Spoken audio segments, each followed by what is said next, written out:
And welcome back to probably the last video in the Hooded Nib series. I don't think I have any more. If I do, they're hidden and I just can't think of them. But I've been building up to this one because of all the hooded nibs. I think this is the one that kind of, it didn't give Parker a run for the money, but it definitely was one that was, I think, a functional pen, a fun pen, and one that stood apart from the rest in terms of quality and variety outside of the Parker 51. And that of course is the Waterman's Taperite. And like I said in the last video, or maybe a video or two behind, came in quite a variety of forms, such that if you said Taperite, sure, you'd probably think of the hooded nib variety, but there were also some that were not, because Waterman did give you, when you order the Taperite, you had the nib of your choice, which could also mean an open nib. So it didn't have to be this, but I think when people say Taperite, they're going to think of this. So I have a couple other options. I'll kind of save for the end, just kind of show the variety and kind of how some of them looked. But let's go ahead and just start this one quickly off and get this one apart. So cap, of course, and Waterman's, I don't, like I said in one of my other videos, I don't have a lot of familiarity with how to get things apart within certain caps, but I think this is kind of a bolted in. I don't know how you're going to get this off unless you break it out, but I think this as a unit with the clip in it tends to stay pretty together. And this is a super wide cap band, much like the Schaefer Triumph that we showed, I think, on this channel before. And that comes out as a sheath within this, I want to say it's celluloid. When I do my polishing, I'll figure it out, but I think these are celluloid as opposed to the injection molded plastics of the time. So if I smell camphor, mothballs, I'll let you know it's celluloid. But super wide cap band on this particular model. You have this very still kind of Art Deco waterfall clip, so fantastic, but it's a clip that I can't do anything with, so it goes off to the side. And the thing that I will say, and the thing that gives people headaches about the Taperites, is that this particular plastic, because this was, what is it, mid-40s at this point, Parker 51, 1941, and the hooded nibs probably came a couple years after that, everybody mimicking them, 43, 44, 45. So injection molded plastics were fairly new. Everyone was kind of getting their formulation figured out. So a lot of these are prone to shrinkage, to cracks, to breaking, and I think these particular models, the Taperite, were prone to shrinkage. And Waterman, for some reason, they use an adhesive that makes these really hard to get apart. So I'm lucky in the few examples that I have for you, these all come apart pretty easily. But I will warn you that if you're going to get these apart, I will say soak, soak, soak, a little bit of heat, not too much, because you will warp the plastic. You're going to get aggressive. You're going to try, like, heat should be my friend. It should be able to loosen whatever's in there. But no, before you loosen that darn, like, adhesive, you're going to melt this plastic, deform it. And I have fallen prone to that. So I've made that mistake. I've seen it on forums and other things that I've looked at. So that's going to be the headache for you. So if you find one that comes apart just like this, you found a golden pen, my friend. So let's go ahead and just say that, I pulled off the hooded section. There is a little ring right here that should come off just like that. We'll leave it off to the side, and I'll do this just like everything else. I probably have to give this a soak, so I'm not going to try to stupidly knock it out in front of you. But if you see, the feed comes right down to the very end of that. So this really is just knock it out from the bottom, pop it out. You'll have your feed, which is going to be super long, and your nib right up top. So I'll do that off camera and come back and show you what it looks like, rather than bang and make noise for no good reason. And then we have this part, which has the lever, Ooh, and there's, ooh, it sounds like there's sack in there actually. There we go. Some of it's falling out. Get that out of there. And all you have to really do is, and I'll have it in the next video. Actually, let me pause and I'll come right back and I'll do it for you. Boom. And this is what I needed. I just needed my alligator clips so I can undo the lever. And I'm going to guesswork, and I see it a little bit, but you should be able to pull the Waterman lever bar right out, and we'll be able to put this back in so maybe you can see this for the first time. But note, as I pull it out, the kind of fins are on the front half. It's a little more cut down in the back, so we'll just keep that in mind for later when we want to put it back in. But in terms of pens, guess what? We're done, because we're not going to be wind up taking this lever box out. That is a headache and pointless, and you don't need to do it. And we have our cap, which has hopefully a well glued in cap band, and this clip, which is not going to go anywhere. So we're basically done. And I will go ahead and show you. The only thing I'm going to look out for when I do my polishing is there is a nice Waterman imprint. It says Waterman, made in USA. And if I look over the camera, that is it. It doesn't say Taperite. It doesn't say anything else. So in terms of breakdown, if you can get this apart with, you know, a good bit of soaking, a little bit of heat, practice, practice, practice, and a little bit at a time, it should eventually come out. Fingers crossed. And all you get is this very textured kind of section. And let's zoom in on that. And there you go. You see this kind of etched in lines, these slanted lines. So that's going to be the texture for your section, and you'll actually feel it when you pull it out. But if all goes well, you will have it as easily pulled apart as this. So I'm going to go ahead and tape off my Watermans, and I'm going to polish this with my micro mesh, go through my polishes. I'm going to take my knockout rods and do this. I'll probably end up soaking it, make sure there's no ink in here, or get out as much ink as I can. Do a little bit of heat, plus minus the heat, I guess, and just knock the nib out from the front. There's my bar. I'll just kind of polish that up. There's a little bit of corrosion on here. I'll polish that up with my metal Dremel tool wheel.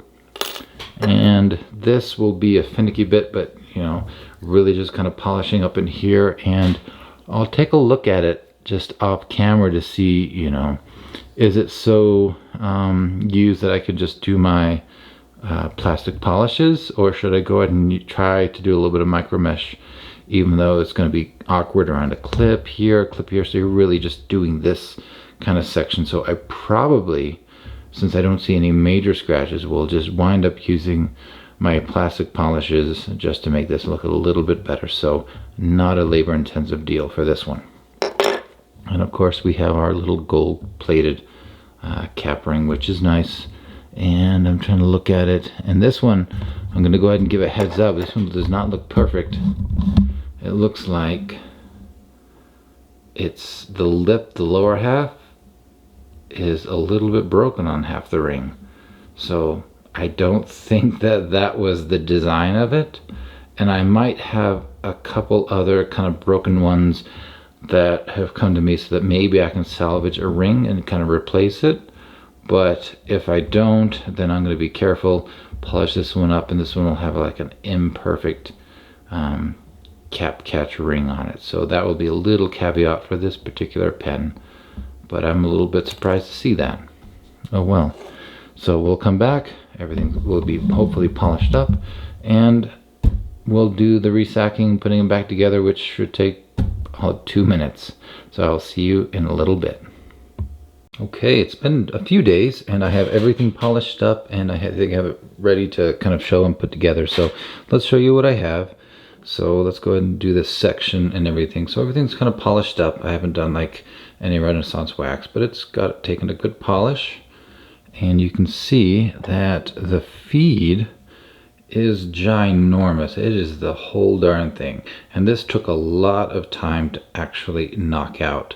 I even made myself a new tool or a setup, and I'm not going to be able to put it in front of the camera, but what I really took was to be able to sit this into something and make a knockout block and be able to knock this out, because this was really in there. I soaked it, I heated it, used warm water as part of the soak with ammonia to kind of get everything slick inside, because this took a long time to get out. So showing all this is great, knocking it out is great, but if you have a good hood section feed, section, hood, whatever you want to call it, feed and nib assembly, if you soak and flush it, again, just like with the Fifth Avenue, that's probably going to be the way to go. You don't need to be knocking this out. But the tool I made, it's really just a long piece of wood. I took 2 or 3 sizes of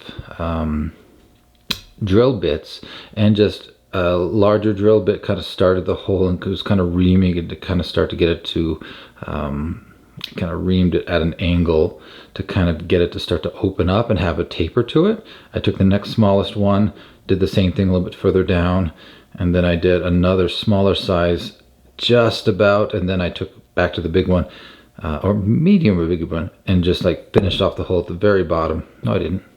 No, I stuck with the small one, I'm sorry. Stuck with the small one to make a hole at the bottom so that I could nestle this in there, and I put a little piece of cloth just to kind of protect it from the wood and kind of sanded with my finger the best I could to smooth it.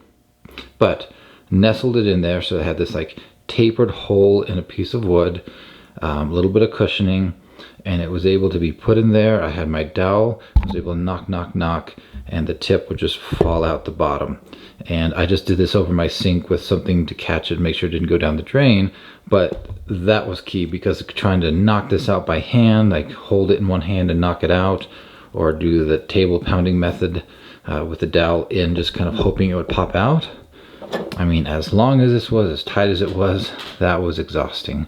So when I do the pen writing sample, I might just try to flash in front of the camera to show you what I mean, but it's pretty straightforward. Once you see it, you'll be like, oh, of course.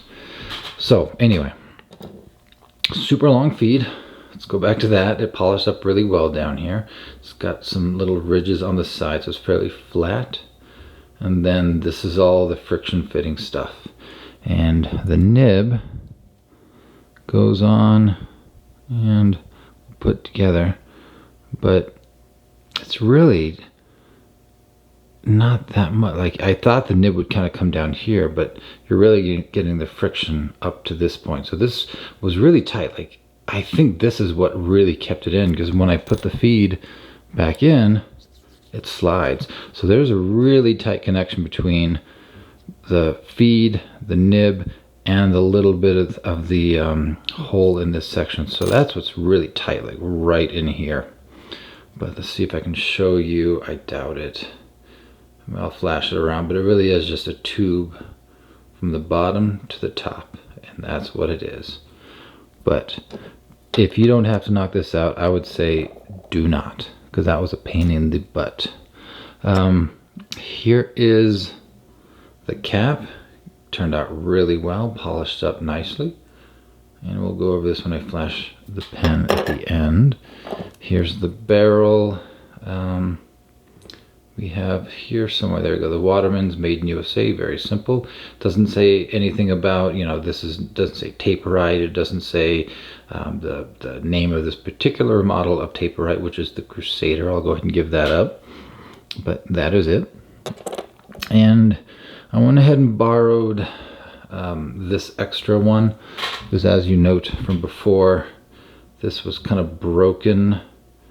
It had kind of, I don't know, half of it had kind of broken off right there.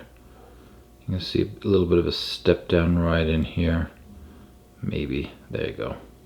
So I just borrowed one from another, and you'll see which one when I show them later, but just to have it complete, gold ring. And here is the slightly cleaned up kind of pressure bar. Just kind of got some of that caked up ink and maybe a little bit of rust off it, so we'll put that back in.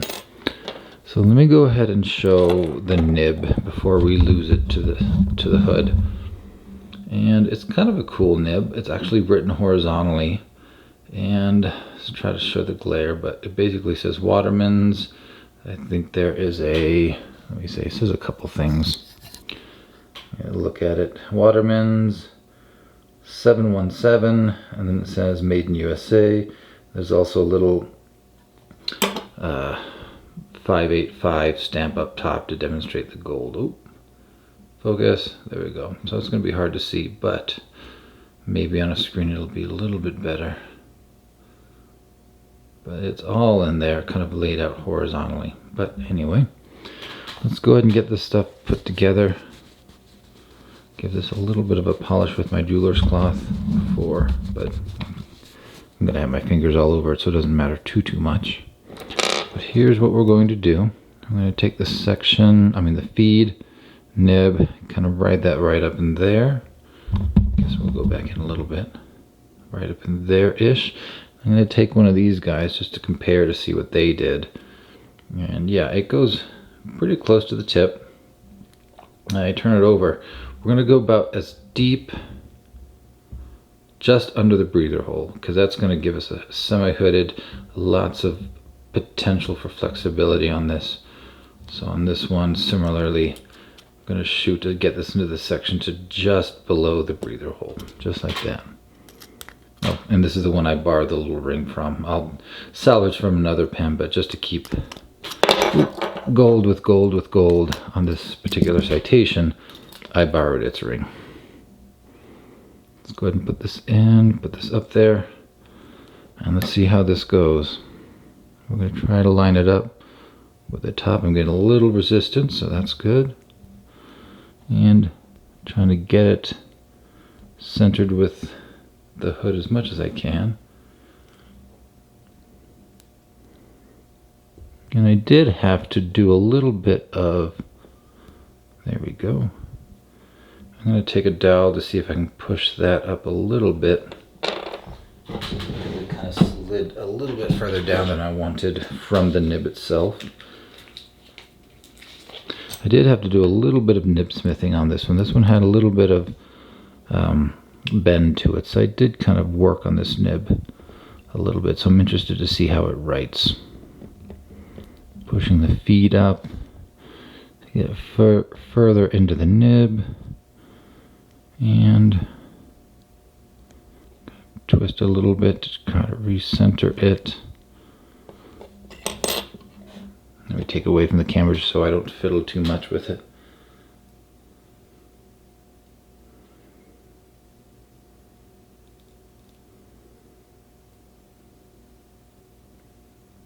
Okay, that's pretty good. I'm going to leave it.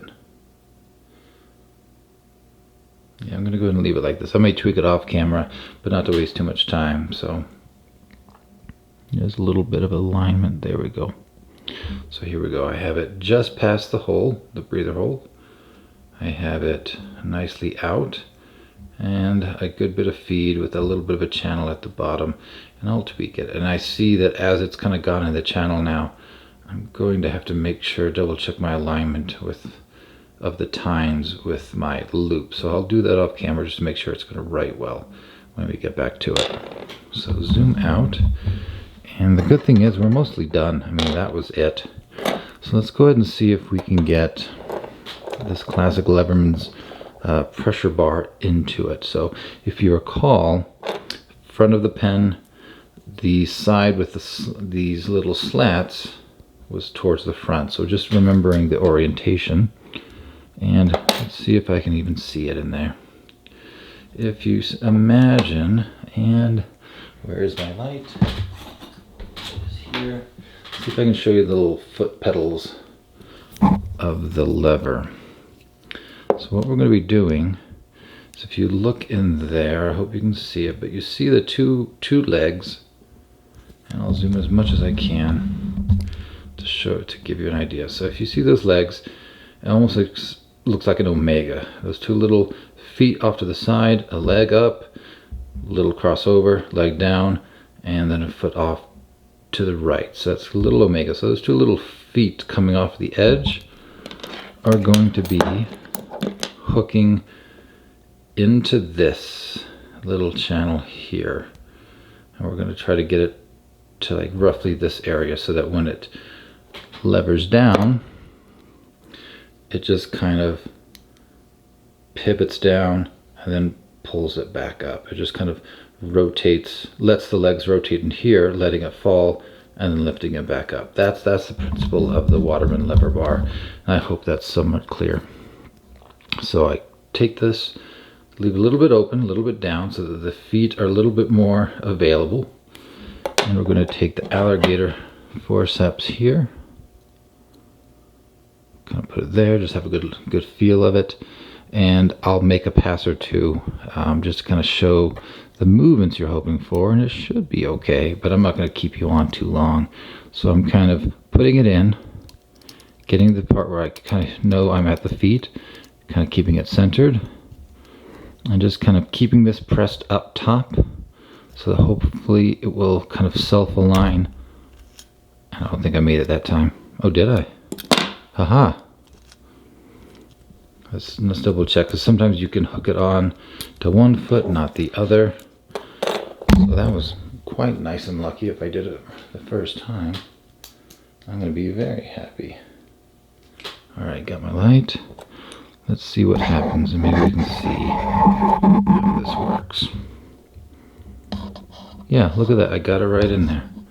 So if you see, it's going to down, kind of just rotate freely on those little feet. And when you lever up, pushes down, lever down, kind of swings back up and kind of keeps it tucked nicely up at the top of the barrel. And my battery's about to die, so I'm going to pause and come back. Alright, doing this again because I just recorded everything I did about the sacking and talked a little bit about stuff and realized that my sound was off. So let me just reiterate what I did, and this is no big surprise, but size 18 sack, I pre-cut it down, and this is a pretty big barrel, so all I did was to cut a little bit off, just a little bit of a cuff, and I've shellacked it. I've done my talking. And we're going to take this and put the little ring on the tip. It'll only go on one way. And I think at some point I was actually happy that I got something done the first time correctly on video without having to take it off camera. But all we're going to do, I'm going to hold it upside down just to make sure the bar is completely out of the way. And we're going to line it up, press it in, and make sure we have everything nicely aligned. That's pretty good. And there we go. That is a put together Taperite Crusader. It's pretty simple. And one other thing I did, since we made a cut, I did bring my wooden thing. I'll show you what I did. So this is a nice long piece of wood, so I could put it over something and have space to knock into. And hopefully you'll see it, but smaller hole, bigger hole, and it's just kind of reamed out with the drill bit to kind of give it a taper.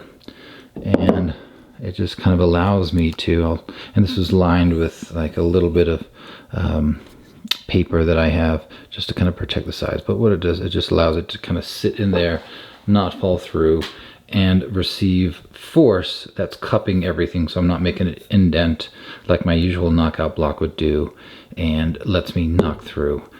And there we go. So that's it. I mean, I can refine this with like a little file just to smooth it out a little bit more, make it a little bit wider at times.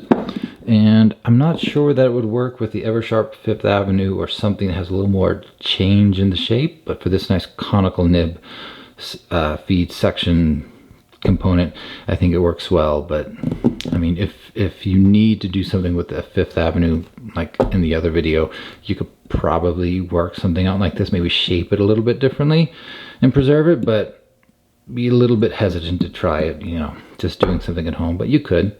And so let me go ahead and set that aside. We'll let that shellac dry. I will finish up my reading, work on the nib, make sure the tines are realigned now that I kind of messed with it and stuck it in the section, and we'll do a little writing sample and we'll talk about it. So see you in a few minutes. And here we are, finally polished up, ready to go. And let's go ahead and let's just kind of do the complete flash since it's all put together and shined up. So start at the top with this nice little bolted on clip with the waterfall, classic Waterman's clip, and a nicely polished cap with a super wide cap band that has some vertical lines, and much like the Schaefer Triumph model. So I think this is what it was really copying in that regard. And we have just a simple barrel with the Waterman's lever box in very good repair. I don't see any plating loss anywhere when I took my loop. We have this nice classic cigar shape. We have the imprint that I pointed out several times right here. And then of course we have our cap catch, our hood, and our nicely tuned and polished nib. It actually sticks out quite far, so we definitely have a semi-hooded nib in this case. So let's go ahead and see what this puppy can do. Let's do the fill. And I pulled out, haven't used this guy in a while, Coffee Break by Colorverse. They just have some goofy little colors with some titles that I like getting them every so often.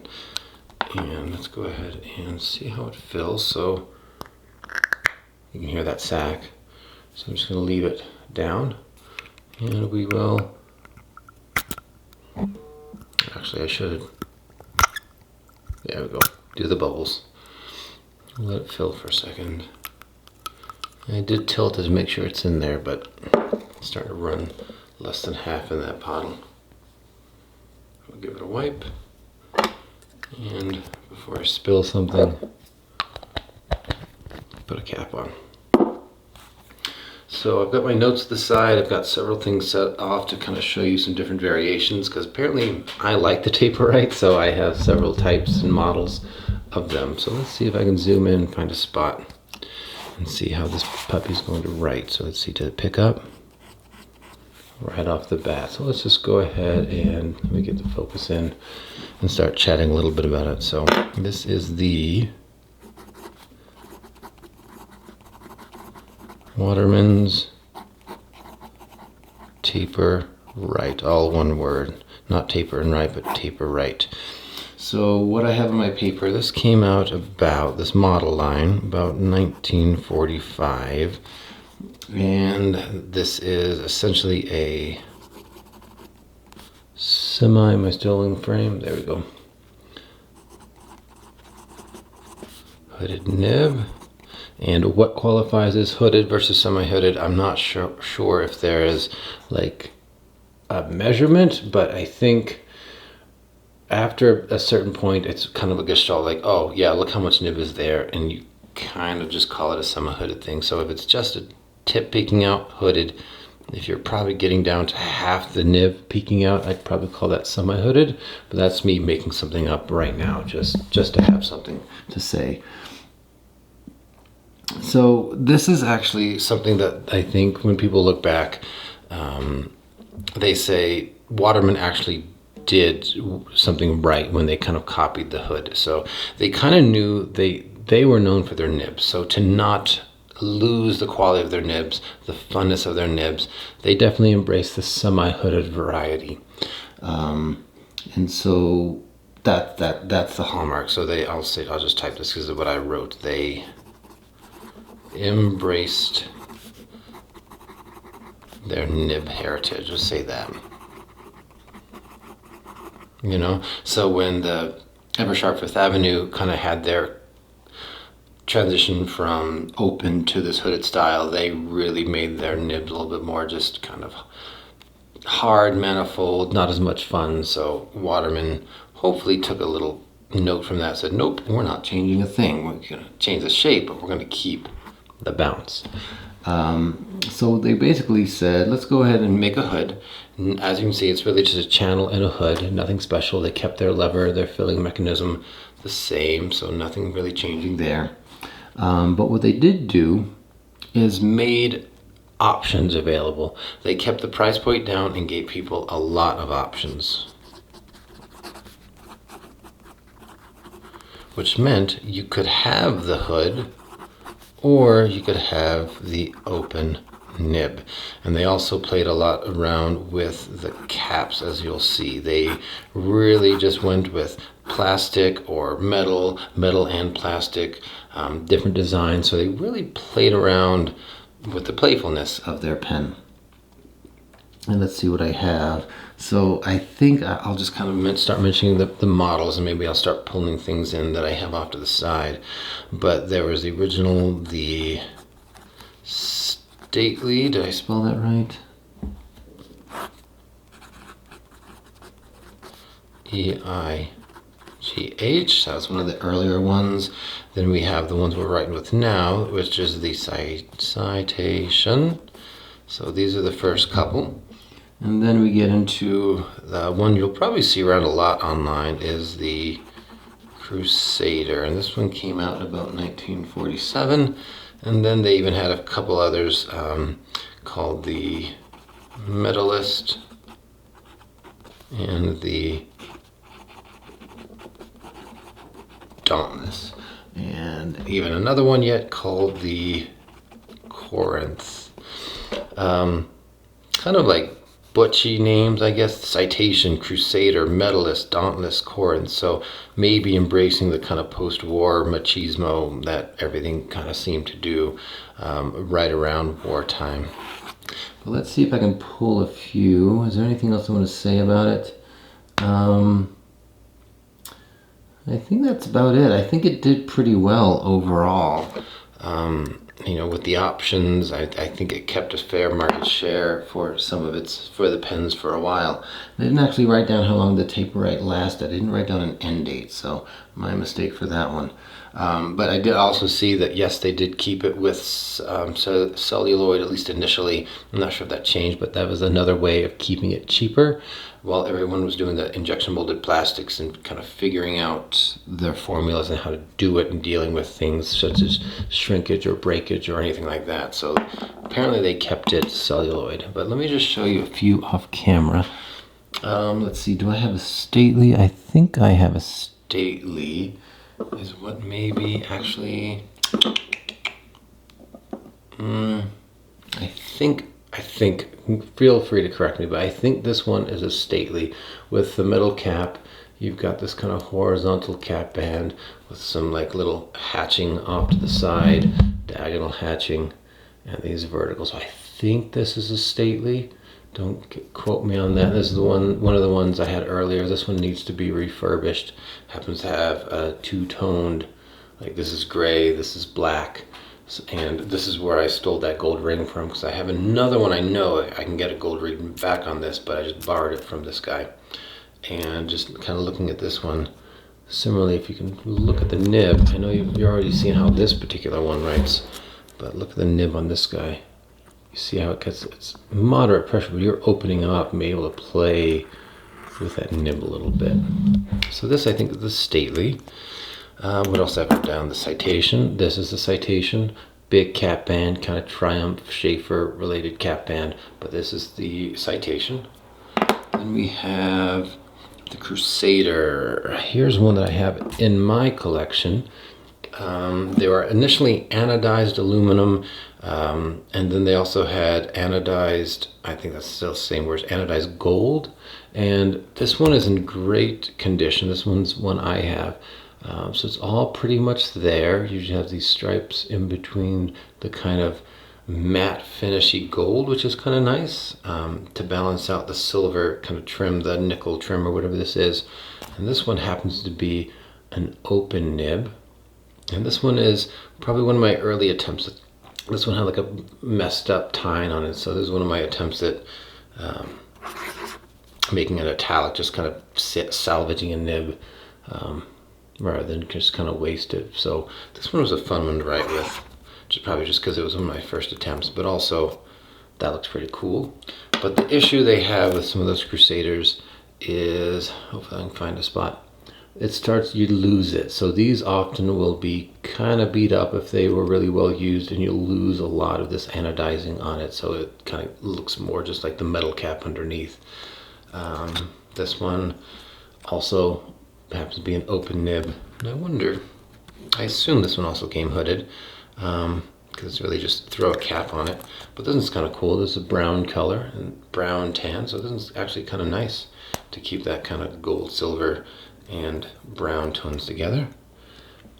And this is a to be fixed. What else do we have? I think this is a Medalist.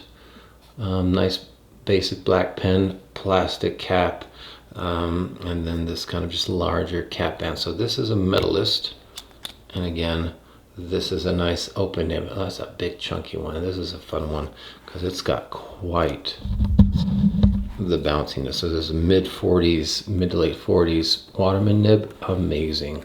This is really fun. And one more, and I think I'm going to call this the Corinth, just because trying to show up on, look online for images. This is really just a gold cap, simple with some stacked coin designs down here, or the jeweler's kind of band, I assume. And there's even a star right here, which I might have to double check myself. So I'm going to call this a Corinth, but it might be a stately variation. I don't know. But again, let's see. This one is hooded this time. So, and you also see that it's more of a scooped out cap catch rather than the smaller convex cap catch on this one. So there's a little bit of variation, and I bet this helps with dating some of them, just to kind of see, or I don't know, I didn't get into seeing how these change everything, but ooh. And if I feel it, I'm not sure if I restored this one or if I got this one from another restore, but I can feel on this one that there's a little, from the barrel, there's a little step down, like it kind of has some shrinkage right here around the section, and I cannot turn it. It's not moving. So this is one that, fingers crossed, I won't have to restore this in my lifetime. But yeah, this is going to have that problem of shrinkage that I think a lot of them have. And let me go ahead and talk about the issues that have been noted about this pen over time, not at the time, but over time. So different type of celluloid, I guess, getting into newer plastics and newer celluloids. Shrinkage is an issue, so some cap shrinkage, definitely shrinkage here, especially combined with the adhesive, sometimes very hard to get off. And then there's some shrinkage of the hood, and maybe that's what I was dealing with, why it was so hard to knock this darn nib and feed out, was that maybe this is actually smaller of a channel. But I mean, I don't know if I can say that for sure, because you know, my feet slid in and out easily once it was out, but once that nib is in there, it was tight. What else? There is a clutch system in here, so just like what I showed you with the Parker 51, I think, hopefully I showed it, and with the Eversharp, just this kind of metal collar, this metal probably as thick, wide as this, with different, like, a little bit of like springed sections in there to catch onto that. One of the complaints is it loses its tension over time, so you might get one where the cap slips off a little more easily than you want, and they can probably be replaced or taken out and retensioned and put back in. So that is a little bit of an issue with them over time. And what else? I think there are some other variations, and I'll start winding this video up, but sometimes there are different colored jewels at the bottom of them, kind of just to, and you, like, I don't have a good example, but like the 100-year pens and stuff, where they kind of put a little bit of lucite or some other little color cellular at the tip just to kind of make a pop. That stuff can often dry and crumble over time. I do have one of my spare pens, you know, like for parts collection, that it was, I think it was a stately, I think it was called a lady-sized stately, one of these guys, but lady-sized. It had that issue, and it was just, it's not salvageable. I don't have the expertise or capacity to kind of reattach anything or mill a new piece onto the end.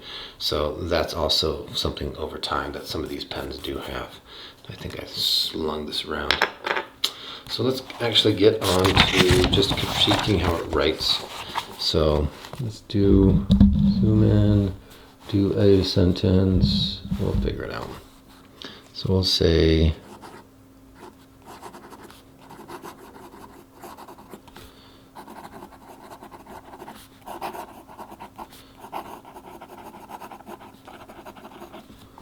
over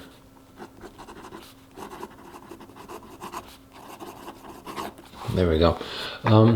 Pretty fun. That's actually pretty good. I think it was a little bit because I sling out some ink. It took a second to kind of pick back up, but once it did, I feel like it's a nice wet juicy writer.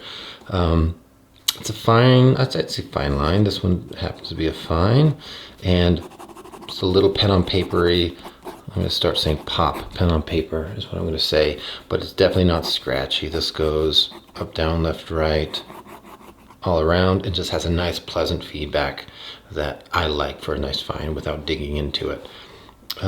Wet, I bet it's going to be wet.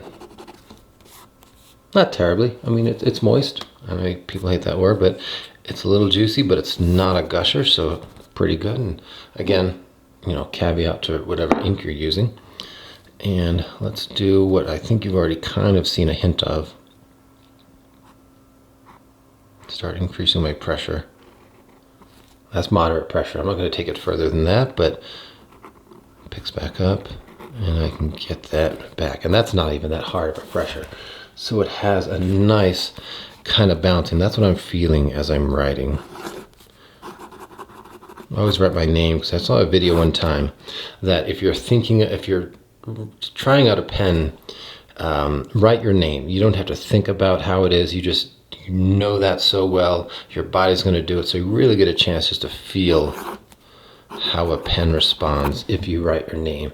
And I tend to do naturally, like put some pressure on my S's when I come down. So it shows me my flex and I can come back up. And so this one's actually rather bouncy. It's got a nice bounce to it. It's not a stiff flexibility. What else do I have to say about it? I usually do the reverse writing, don't I? It's there, kind of do it. Takes it down quite a bit to like an extra fine. Not really scratchy, but it's not really laying down a great line. So you could do it, but not really needed to. And why would you want to not write with this bouncy nib, honestly? And let's see if it's going to do all my circles and fast writing. It's keeping up, so the flow in this is good. That long feed isn't slowing anything down. It's nice and open, and the nib is nicely tuned. So overall, I think this is solid, and I think that's why why the Taperite is actually one of the better hooded nibs options. So let's talk about, just throw it down real quick and just see how big it is. It's about 5 1/4 inches capped. And if I uncap it, it's going to be 4 7/8-ish to the tip of the nib, just over that. But functionally, holding the pen is going to be about 4.5 inches. So a decently sized pen for most people. I'm holding it comfortably on this hooded section, and it's sitting well into the crook of my thumb. I have a lot of room here to play with. I can get to the point of having this cap catch, meet up with that, but again, it's just there and I'm stopping and it's smooth, so I'm not really writing on it and feeling anything. It's just kind of there, and oh, stop right there. So it's a nice little feeling to say, oh, you're back far enough. I can really choke up on this too and write very high. And I mean, right now, have not written with it for a while. I'm not sweaty yet, so I don't know how that performance is, but definitely a comfortable feel. I'm not sliding down. I feel pretty solid right in the middle of that hood. And what else? The size, the girth, it's not a slender pen, it's not an oversized pen. It's again right in the middle and beautiful. And so I think this is a pen that I would be able to write with and not feel much in the way of fatigue over time, because I can actually be pretty relaxed while I'm writing with this. And if you wanted to, it posts nice and tight and actually adds a little bit of weight because of all this nice metal trim. So I think any of these varieties might, except for maybe like this plastic guy, adds a little bit of back weight. So I'm not sure that I'd want to do that, and I don't need to. But overall, I say this is a winner. I think it's got the hood essence. It's got the nib that you love.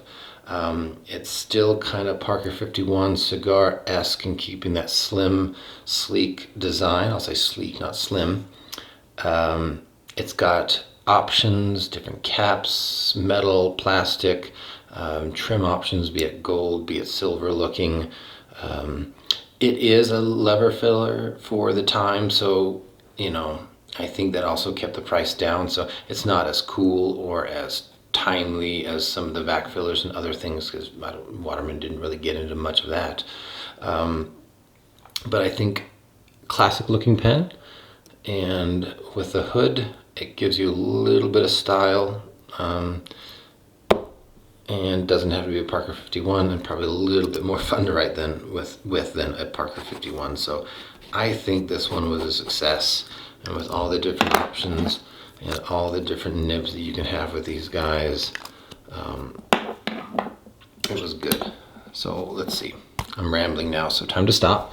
So I think the Taperite's excellent. You should grab one. Honestly, these don't go for very much. These are easily affordable. I think you'll get them in the probably $50 to $100 range, depending on the quality of them. Like especially some of these Crusaders might be even cheaper, because just cosmetically you might lose some of this.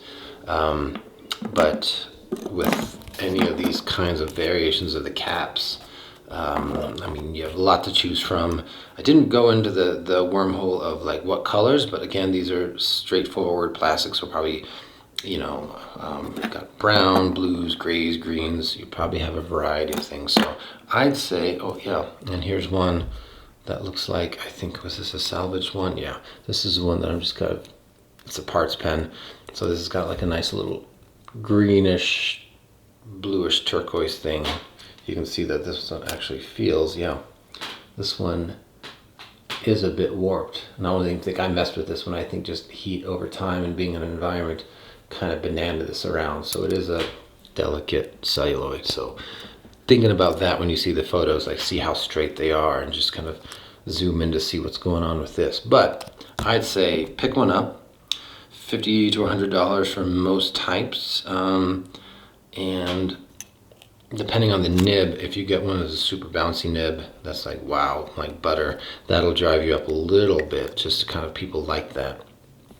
But I'd say pick one up and experience the joy of writing with a Taperite. And I think in the video I found a cool little advertisement that shows a couple different styles and lays out the different kind of types. I'll see if I can get that in the video as well. But have some fun, and I'll figure out the next pen I'm going to do. I think I might do a Parker 21 just to kind of round out some hoodedness to my videos, and maybe not the next one, just so I can do something different and maybe show a different type of pen. And we'll see what's next, and I hope to have something up in the next couple of weeks. And one more thing for the video, I just ended the other cut, and I was emptying the pen out and was quite impressed with how much it filled. So I just wanted to show you that and let you know the wonders of that pressure bar. Because it's so flat and it goes down flat, it can really compress the whole sack and come back up. And for as big as this sack was, I think I said it's number 18. This is the fill. Let's see if I can show, here's always the tricky part, just how much is in this. And see if I don't waste any, but watch this.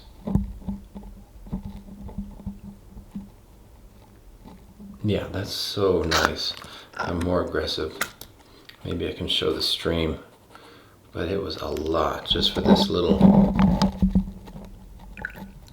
Yeah, the capacity of this pen is another bonus point, just because it is kind of nicely in that in-between size. So anyway, thought I would show that because I was very impressed. But we will see you again on the next video.